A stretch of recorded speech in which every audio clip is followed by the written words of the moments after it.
Hola, ¿qué tal, Dual? Tanto tiempo sin vernos. Sorry, I've been MIA for a bit, like a month, I feel like, maybe longer. Also, I'm getting over a cold, so excuse me if I sound a little groggy.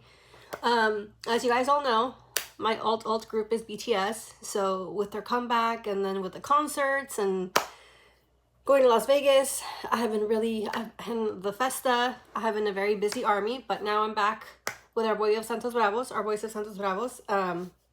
That's what's so hard about being a multi-stan.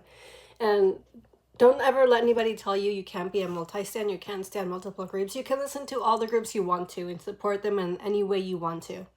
But you will always have your alt group, which for me is BTS, but obviously I support most, if not all, of the Hive groups, no matter what label they're in, because I feel like they're very well promoted and their music is very well produced.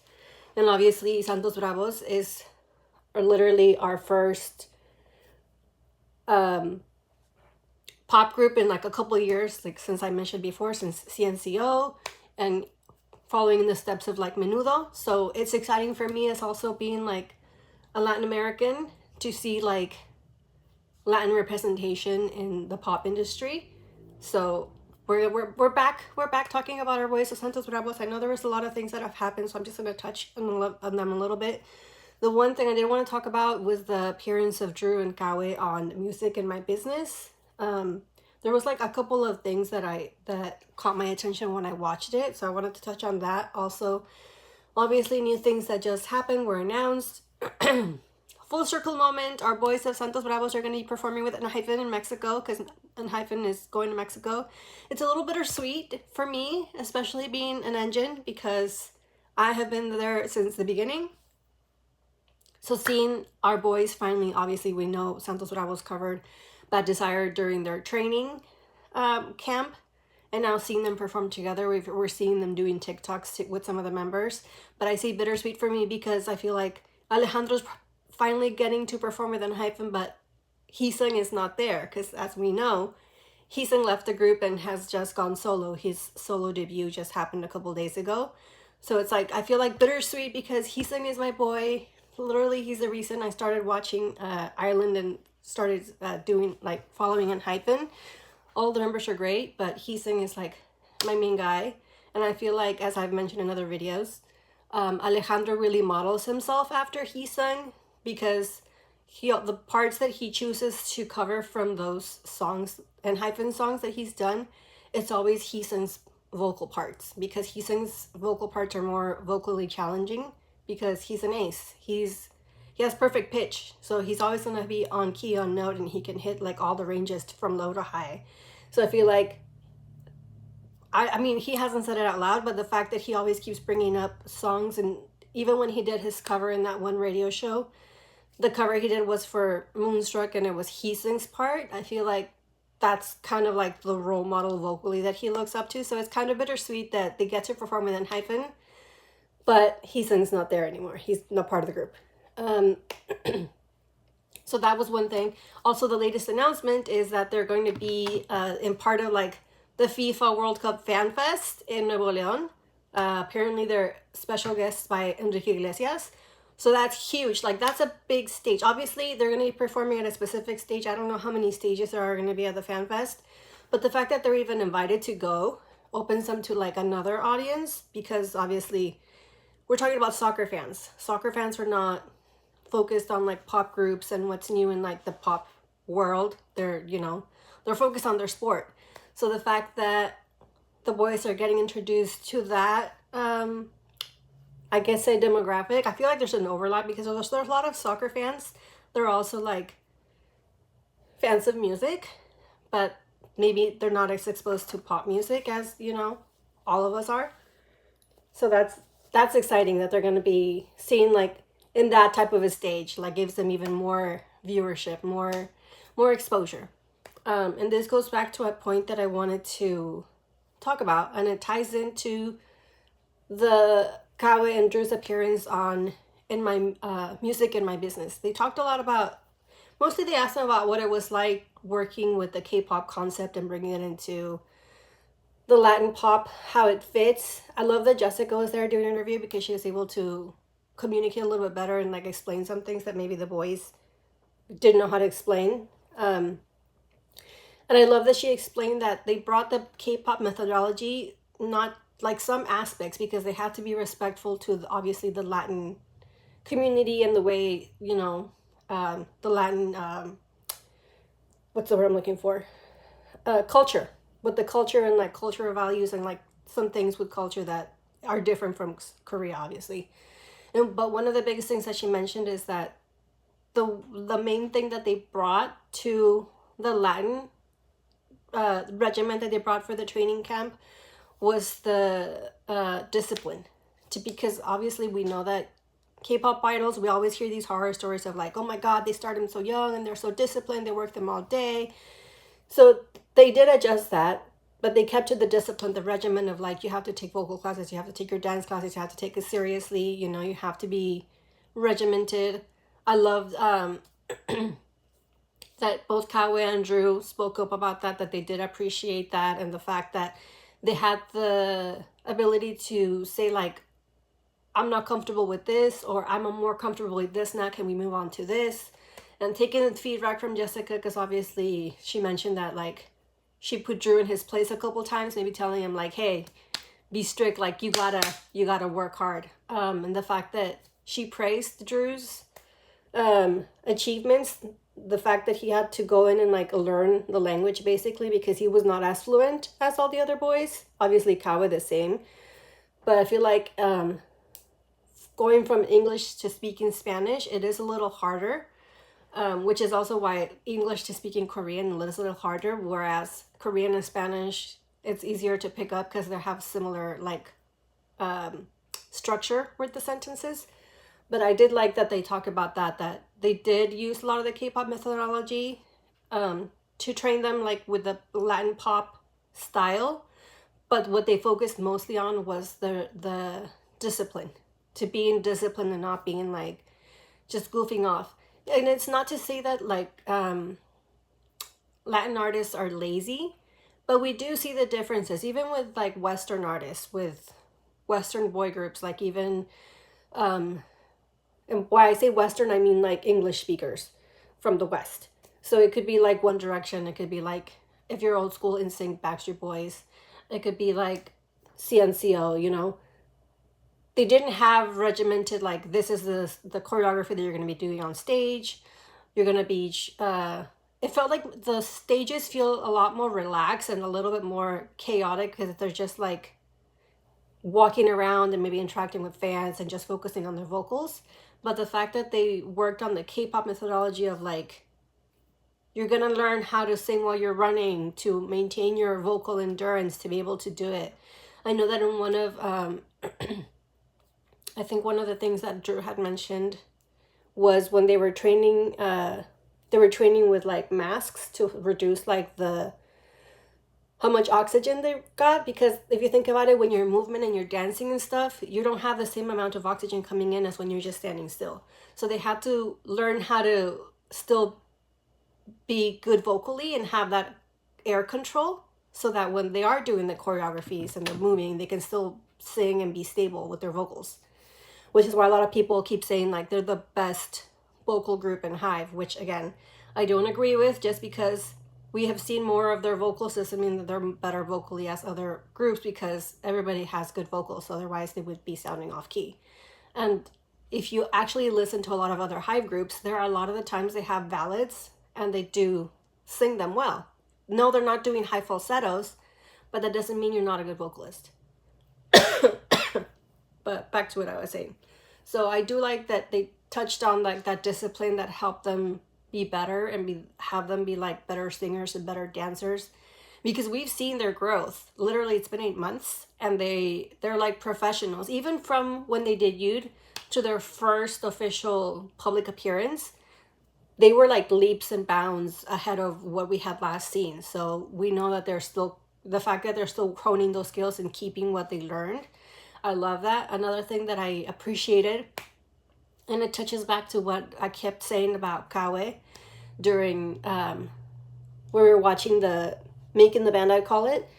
when we were talking about Kaue and Priano, how there were two vocal powerhouses. And one thing that I kept touching on when fans kept saying like, no, Priano is like a better vocalist than everybody else. I love that Jessica mentioned this and touched it upon Kaue, the fact that, first of all, Kaue said he had to relearn how to sing. Because him as growing up, obviously he sang in the Voice Kids and he won, but he was doing it in his style, and a lot of the times it was probably just like emulating somebody, you know, because he didn't have any vocal coaches. So he was probably emulating somebody and trying to hit those notes, and he achieved that. But now he needed to learn how to control his vocals, how to work his vocals, how to hold back, and how to push, when to push forward, when to shine, and when to let others shine. And that's one thing that Jessica mentioned, that he had to relearn, because we all know he's a vocal powerhouse, and his vocals are like amazing. He explodes when he sings. But the thing that she mentioned was that he had to learn when to rein it in so that other people could be heard and they could also shine. And then when it's his turn, to turn it up. And I'm glad that she said it, because I feel like a lot of fans back during the competition show, they didn't see that perspective. They just saw that, oh my God, Priano's a great vocalist. But a lot of us saw that he was trying to always outshine everybody else. He wasn't learning, or he wasn't taking that coaching of like, you need to pull back and let others shine while you're in the group, because you'll get your moment. You'll get your solo when you can shine, or even if you're in the backup ad-libs, you'll get your moment where you can be heard, because your voice is distinctive. So the fact that we can see the difference right there, obviously, Kaue took the coaching maybe a little bit faster. He applied it sooner. He was a little maybe more humble and took on that coaching and said, okay, I get it. And we saw it as like the challenges progressed, that even though he wasn't getting a lot of the lead vocals, you could still hear him. He could still see his like little portions. He would shine, or even in the ad-libs, he would shine, but he wouldn't outshadow the rest of the team. And that's why they make a good team. They have to find members that could work cohesively with each other and not like outshine each other, and not have it be like a battle. Which, if you guys remember when it was I forget what performance it was, that I think there was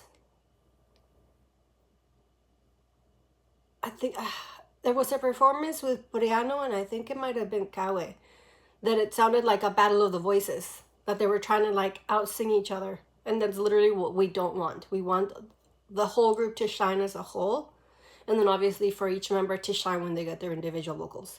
So that was some of the things that I found interesting in that interview for Music in My Business. The rest of the thing, I felt like it was just a little bit superfluous, just like, again, the same things, like how is it like in Korea, like K-beauty, K-brand, like your experiences and things like that. So that was mainly the only things that I wanted to talk about that appearance. The other things that I know I'm behind on is our boys. And this is what I love. We're still seeing the products of their visit to Korea, because obviously we're seeing the episodes from the little mini-series Uri family. You know, the little, I think it's like 15 minutes, not even, is that how long the episodes are. But obviously we saw the interactions with all the Hive members, all the Hive artists. They filmed challenges together. Like I said, we're finally now, it's been like a month, I think, since they've been in Korea. We're finally now seeing the challenges that they filmed within Hypen. Obviously we know that they filmed challenges with all the other members, and they obviously met with BoyNextDoor, and now we're seeing a little bit more of the fruits of what happened during that time. Obviously they did the collab with our girls of Sserafim, Boompala, and then they just dropped the collab with BoyNextDoor for oh my gosh, what's it called? It starts with a V. I'll remember it. But anyways, we're gonna react to both of those. Although I will be honest, I love Sserafim. I always support them in their comebacks. Sserafim and Islet, I always support them right away with their comebacks. Long story, but it's mostly because of all the drama that they were dragged through unfairly the last couple of years. I just decided to like support the girlies, and I realized that I'm a fan of their music, like that they make good music. So I'm like, why did I not listen to them beforehand? But that's a whole other story. I'm very selective with my girl groups because I'm very selective with like the sounds of the vocals. I don't like when girl groups sound like childish or like girly, or you can't tell their voices apart. But I'm glad that I'm starting to listen to Sserafim, and I'm super addicted to like Eyelid's sound. Even though you guys might think like they sound a little childish, but you could tell the different colors of their voices. So I love that you can differentiate the members. But we're gonna be checking out the visualizer for Santos Bravos with Sserafim Boompala. Okay, here we go. Here we go.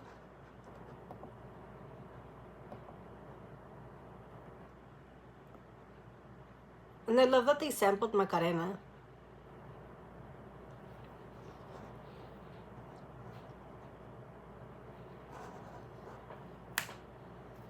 Sserafim baby. Boompala, boompala, boompala, boompala, boompala, boompala, you cannot down to the clouds in the air. Boompala, boompala, boompala, wake up saying hi to the mirror, trying to find the light. And I love Yeonjun's lyrics. She's only an illusion, don't feed her.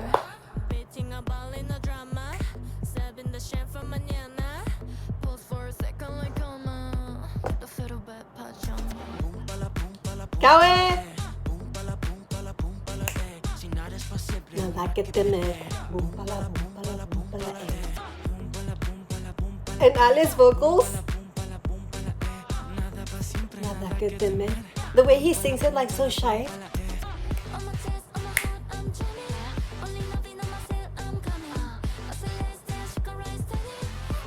Namaste, I'ma stay up.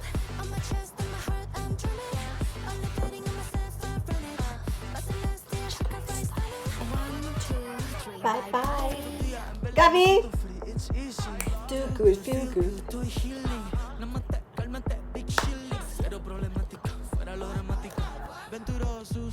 And Kaue.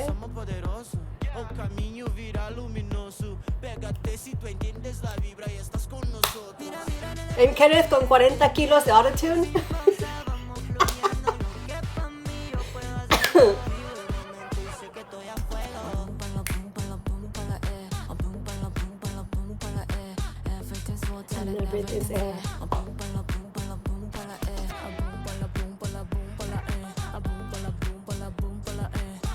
And I love Kaue's ad-libs.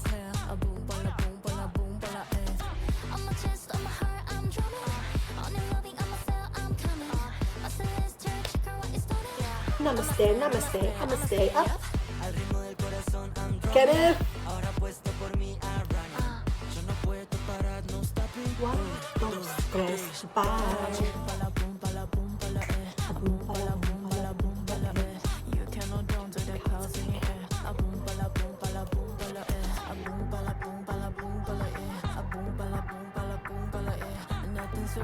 Nothing is too fair.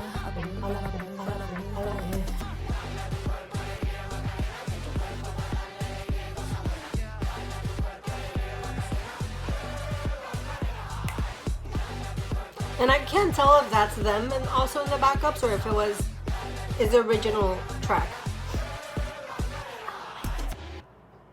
But I love that Gabi finally got his reggaetonero version. I feel like all their voices fit in so perfectly with Sserafim, mostly because, especially like Hyunjin and Inche, they have like a lower register when they sing, especially like the Boompala, Boompala, Boompala. They sang it like this track, all the girlies sang it like a lower register except for the chorus. So I feel like the Santos Bravos vocals definitely fit in well.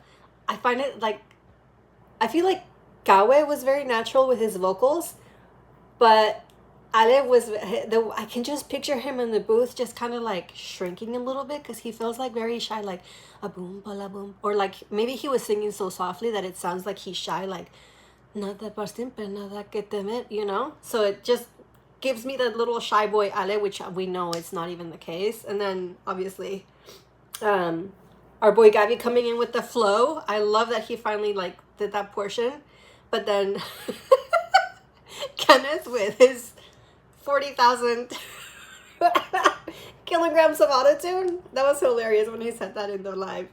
I couldn't stop laughing. But I love this version. I've been listening to it in between like my playlist, because I have a lot of playlists.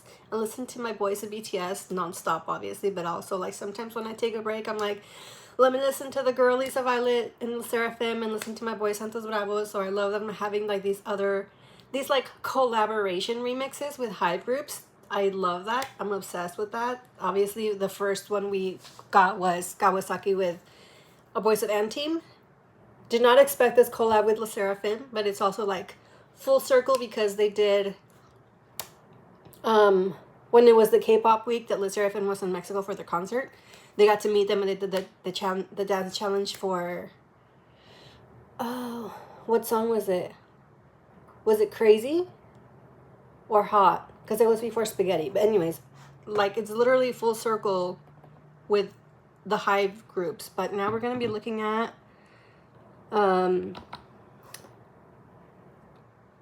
what is the name of that?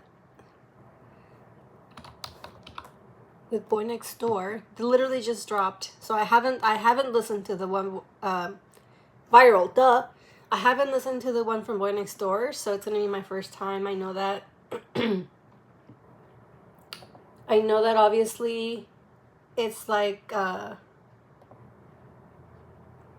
little like give back, because if you guys remember when Jaehyun from BoyNextDoor did that cover in Portuguese, Kaue helped them with the pronunciation, and now they get to be featured in one of the songs. Well, not featured, but they did like a remix of the new BoyNextDoor song, because BoyNextDoor just had a comeback and Viral is their title track. So the fact that Santos Bravos gets to help them push that title track for their comeback is amazing. And also it gives our boys of Santos Bravos more exposure to the One Doors, which is the BoyNextDoor's fandom name. I love it. So obviously One Door is exposed to Santos Bravos. Dual is being exposed to BoyNextDoor. You guys should check them out. They're a super fun group. They're amazing. I love Jaehyun. He's my bias from that group. Little cute little boy. He's just adorable. But anyways, we're gonna go ahead and listen to Viral. I have not heard it at all. Not even the original version yet. Because like I said, I've been sick. I've been sleeping a lot. I've been busy. So here's my first listening to the track, and it just happens to be the remix with Santos Bravos. Sorry, love you, hate this word. Maybe Jaehyun. I still. But it, like, right off the bat, it sounds very BoyNextDoor. Like, it's their sound.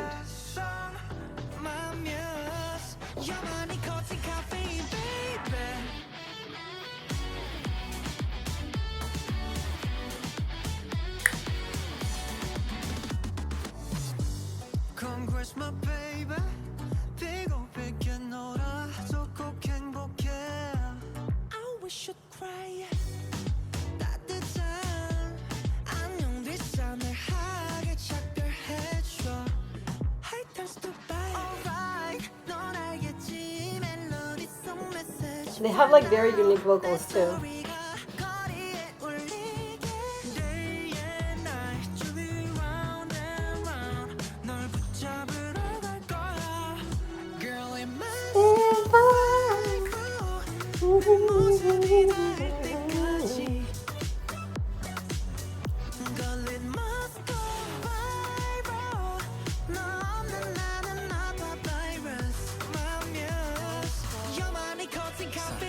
Santos Bravos, dale. Gaby. No seas tan ilusa. No sé por qué nunca se nos dio. Baby, si aún estuvieras aquí, te diría mi amor. Dale. Drew. Desde que te vi, ay, acércate, estás muy lejos, baby. Ay, ay, ma, yo Kaue. Yo parezco un fan. Guardando fotos de los dos. Ah.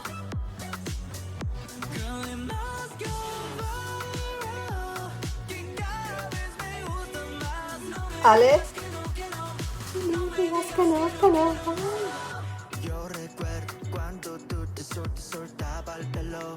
Como no me enamoro con esos ojitos color caramelo. BoyNextDoor doing great. Aguanto más, que ganas de robarle un beso. Dame una noche y veremos qué hacemos con eso.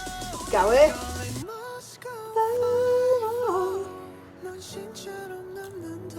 I love their vocals.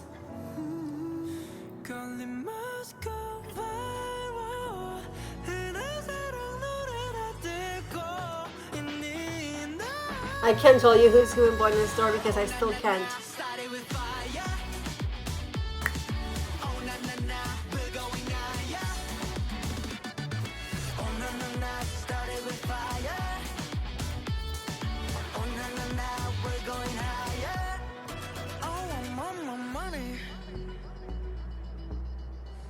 I'm on my lonely. So what you up to now? Say what you again. I love that I got to listen to react to them back to back because you could see how they fit each concept perfectly. What is going on in my hair? Obviously, when they sang along with Sserafim, they matched the vibe of that song of Boompala with the lower register. And here with BoyNextDoor, we hear a lot of like higher mid register or like falsetto. Like I said, BoyNextDoors have amazing vocals. Right from the song start, me having listened to other music from BoyNextDoor, I'm like, this is giving BoyNextDoor. You could hear their distinctive sound is on this track, which obviously it has to be because it's a BoyNextDoor song. But I love that within hype groups you can tell which group it is because of their distinctive sound. Each one has like a distinctive sound and it's like a distinctive vibe. But in this song, our voice of Santos Bravos, they fit perfectly with the vibe. Like I swear, it feels like I loved Alejandro's vocals in this, and I hope that like in future albums they do more music like this style because it showcases a different part of his vocals. It's like definitely more poppy. It's not as emotive. You know how in Santos Bravos songs, especially like and Fe, it's like he gives you that feeling. But here it's like more playful and more like airy and more not more friendly but more playful. So it's like a different side of Alejandro that I hope they explore more in the Santos Bravos own music. Because he's not giving us like that deep sultry sound like vocals. He's giving us vocals that are more like let's see if I can find his.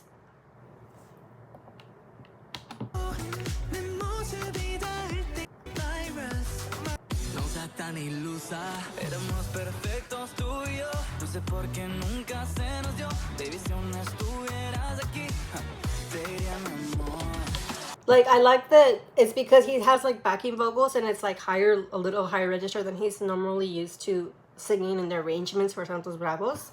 Obviously because it has to match the tempo of the song. But I hope they make more music with the similar tempos as Santos Bravos because I feel like it would be fun. I think like the closest would be but it's like still not that same pitch. You can only hear that kind of that vocal in the chorus like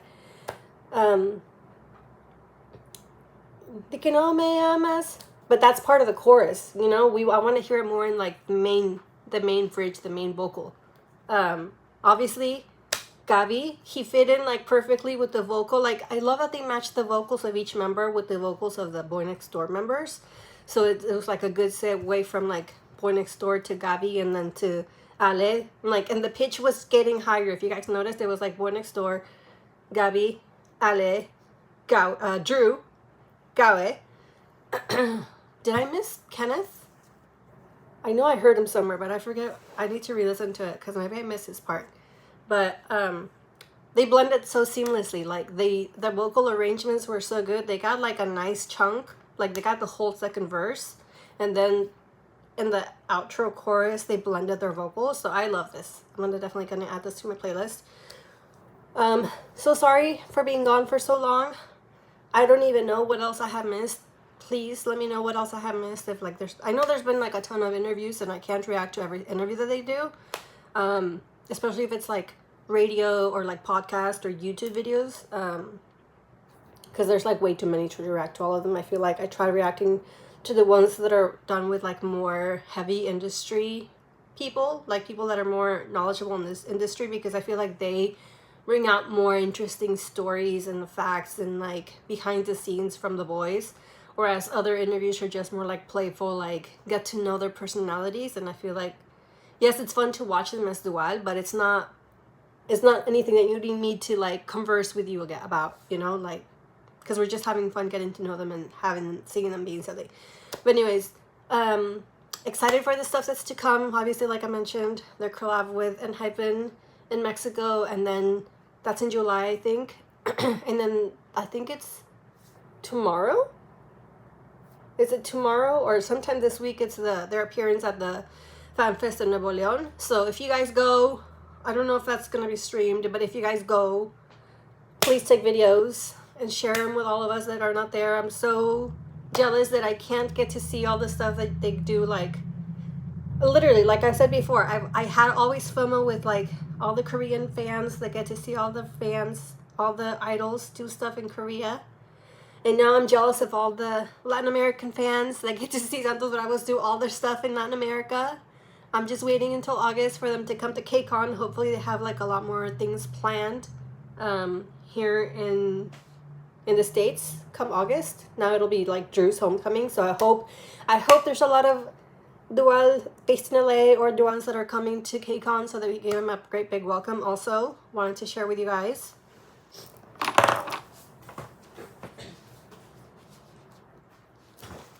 I got my copies of their album because I managed to order it on Weavers after the second restock. I have yet to open them, so I don't know who I'm gonna pull, but I got 3 versions just to make sure that I got, you know, you guys know I'm like rooting to get my bias Alejandro, but anybody that I get, I'll be happy, but hopefully I get Alejandro. But anyways, let me know what you guys thought of the songs in the comments. Did you like their collaborations with Sserafim, the collaboration with BoyNextDoor? Was it your vibe? Is it your first time listening to their music? What are your thoughts on the appearances they're going to be making? What are you looking forward to? What else did I miss? Let me know in the comments, and I'll see you next time.